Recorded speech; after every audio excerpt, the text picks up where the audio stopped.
नमस्कार, मैं राकेश भारती, सत्य का एक अन्वेषक, एक बार फिर जीवन के एक पक्ष पर आपसे बात करने के लिए उपस्थित हूँ। आज जिस विषय पर हम बात करने जा रहे हैं, वह विषय है जीवन में संस्कार। ये संस्कार हमारी भारतीय भाषाओं का, हिंदी, संस्कृत और अन्य भारतीय भाषाओं का बड़ा विशिष्ट शब्द है और इस विशिष्ट शब्द की महत्ता हमारी संस्कृति की, भारतीय संस्कृति की विशिष्ट अवधारणा में है। दुनिया की किसी भी भाषा में संस्कार का समानार्थी शब्द नहीं मिलता है, मिलता जुलता भले मिल जाए, क्योंकि यह संस्कार हमारी भारतीय संस्कृति की एक विशिष्ट अवधारणा है और इसकी महत्ता हमारी संस्कृति में रेखांकित की गई है। संस्कार है क्या चीज? जीवन में संस्कार क्या चीज है?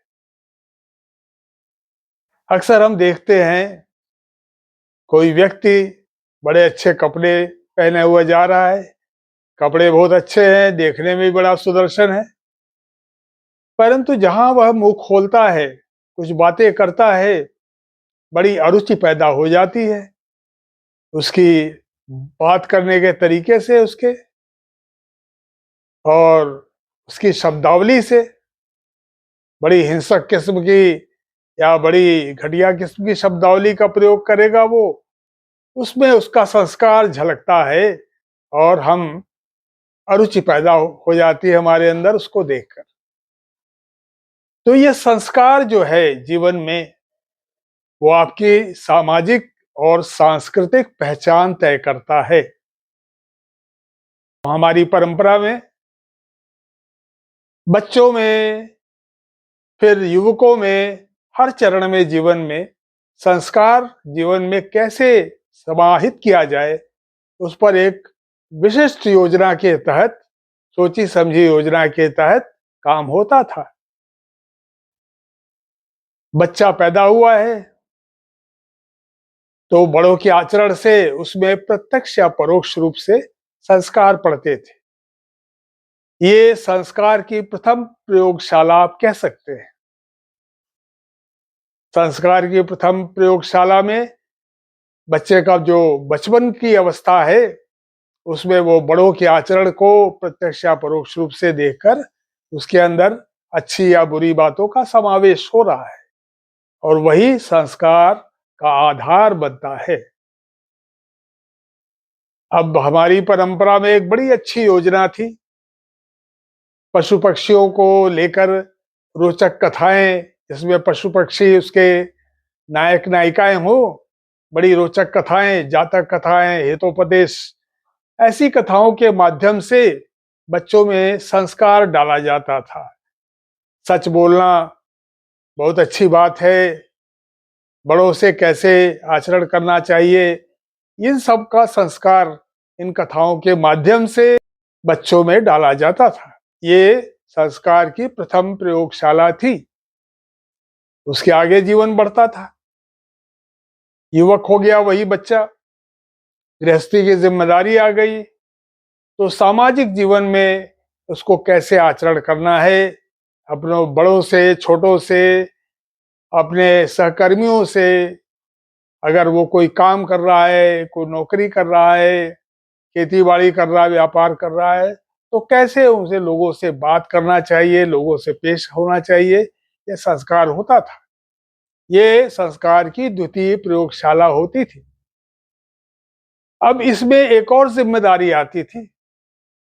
अब युवक हो गया है, गृहस्थ हो गया है, उसके ऊपर एक और जिम्मेदारी है कि वो अपने बच्चों में भी संस्कार डाले। तो ये दूसरी प्रयोगशाला थी संस्कार की और इस पर बेहद ध्यान दिया जाता था। और इसमें क्या है, नौकरी में या कामकाजी माहौल में, अगर गुरुकुल में जा रहा है पढ़ने के लिए, गुरु से कैसे पेश आना चाहिए, अगर वो खुद गुरु बन गया है, शिष्यों से कैसे पेश आना चाहिए, सबका संस्कार था। अगर वो कोई कारीगर है तो उसको अपने उस्ताद से कैसे पेश आना चाहिए, कैसे सीखना चाहिए, अपने खरीदने वाले व्यक्ति से जो उसकी चीजें खरीद रहा है कैसे पेश आना चाहिए, ये सारे संस्कार इस द्वितीय प्रयोगशाला में पढ़ते थे। तृतीय प्रयोगशाला जो होती थी, वो बाहरी जो बिल्कुल बाहरी जो जीवन है, जिसमें आप अपने घर के अलावा लोगों से, काम धंधे के अलावा लोगों से पेश आते हैं, वो एक व्यापक प्रयोगशाला है। वो आप काम करते हुए, चलते फिरते हुए सीखते थे। वो संस्कार की तीसरी प्रयोगशाला थी। अब इन सारे संस्कारों का जब समावेश जीवन में बिल्कुल पॉजिटिव तरीके से, सकारात्मक तरीके से होता था, तो उस व्यक्ति की उपयोगिता उसके लिए, उसके समाज के लिए, परिवार के लिए और पूरे देश और पूरी मानव जाति के लिए बढ़ जाती थी। एक संस्कारी व्यक्ति किसी भी समाज का, किसी भी देश का एक असेट होता है। उसकी बहुत बड़ा बल होता है, क्योंकि ये सारे संस्कार मिलकर ही किसी समाज का संस्कार तय करते हैं। प्राचीन काल में जो आर्यावर्त का भाग कहा जाता है भारत का, बाद में तो आर्यावर्त पूरे भारत को ही कहने लगे, तो उसके जो विशिष्ट चीज बताई जाती थी कि सदाचार आर्यावर्त के निवासियों का स्वाभाविक आचरण है। वो सदाचार इन्हीं सब संस्कारों, अच्छे संस्कारों से मिलकर बनता था। अब कोई कहे कि भाई आज के ये जमाने में 21वीं सदी में आप क्या प्राचीन बात कर रहे हैं, संस्कार की बात कर रहे हैं, कहाँ आजकल संस्कार रह गया है, कौन संस्कार की परवाह करता है। तो इसमें मैं दो उदाहरण आपको देना चाहूंगा कि संस्कार विलुप्त नहीं हुआ है भारत भूमि से, भारतीय जीवन में। इसके दो बड़े ताजा उदाहरण आपको देना चाहूंगा मैं। हरि कुमार जी 2024 में हमारी नौसेना के प्रमुख थे। हरि कुमार जी को नौसेना प्रमुख के रूप में उनके पुराने स्कूल में बुलाया गया मुख्य अतिथि के रूप में। जब वो वहां गए तो उन्होंने अपनी पुरानी अध्यापिका को देखा बैठे हुए। वो तुरंत गए उनके पास और उनका चरण स्पर्श किया। ये है संस्कार। हरि कुमार बन गए थे नौसेना अध्यक्ष, लेकिन वो भूले नहीं कि उनके बनने के पीछे उस गुरु के दिए हुए संस्कार का भी बहुत बड़ा हाथ है। उससे आगे नौसेना प्रमुख बने दिनेश त्रिपाठी जी बने। उन्होंने जब शपथ ग्रहण किया नौसेना अध्यक्ष के रूप में, तो उनकी मां भी वहां उपस्थित थी। उन्होंने शपथ ग्रहण करने के बाद अपनी मां का चरण स्पर्श किया। यह है संस्कार। आप कहीं भी पहुंच जाए, कितने भी बड़े बन जाए, कितने भी बड़ा पैसा आ जाए आपके पास, बड़े पद मिल जाए, बड़े प्रसिद्ध हो जाए, लेकिन वो लोग जो आपके बनने में, आपके जीवन के बनने में हमेशा आपका एक बल रहे हैं, उनका योगदान रहा है, उनको आप भूलते नहीं हैं, उनको यथा योग्य आदर सम्मान देते हैं। यह है संस्कार। तो संस्कार जीवन से विलुप्त नहीं हुआ है। भारतीय जीवन में संस्कार की बड़ी महत्ता है और ये संस्कार की जो अवधारणा है, वो भारतीय संस्कृति की विशिष्ट अवधारणा जो पूरे विश्व में जानी मानी जानती है, उससे जुड़ी हुई है। संस्कार के बिना हम हाड़ मांस के चलते फिरते ढांचे हैं। हमारे और जानवर में कोई फर्क नहीं है। ये संस्कार है जो हमें मनुष्य बनाता है, हमारे जीवन को सकारात्मक मोड़ देता है और हमारे जीवन को संस्कार सकारात्मक मोड़ देकर हमें व्यापक रूप से परिवार के लिए, समाज के लिए, देश के लिए, पूरी मानव जाति के लिए उपयोगी बनाता है।